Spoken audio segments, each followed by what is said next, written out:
خداوند کا کلام جو حقیقت کو بیان کرتا ہے، یہاں ہمیں اس بات کو بتاتا ہے کہ یسوع مسیح مذہبی عدالت میں موجود ہیں۔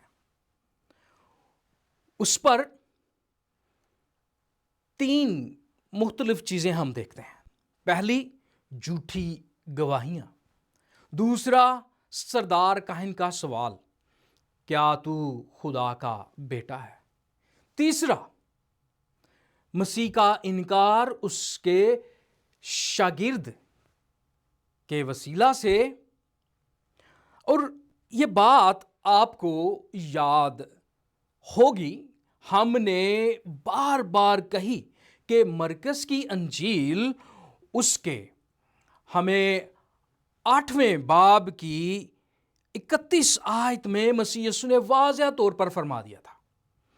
مسیح نے فرمایا تھا کہ ضرور ہے کہ ابن آدم دکھ اٹھائے اور بزرگ اور سردار کاہن اور فقیہ اسے رد کریں اور وہ قتل کیا جائے اور 3 دن کے بعد جی اٹھے۔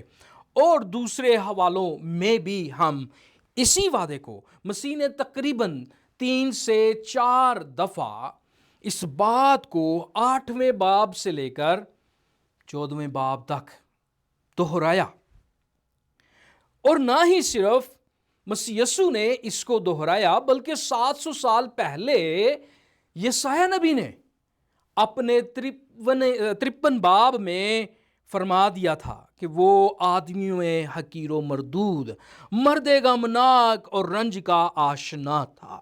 لوگ اس سے گویا روپوش تھے، اس کی تحقیر کی گئی اور ہم نے اس کی کچھ قدر نہ جانی۔ عدالت میں مسیح یسوع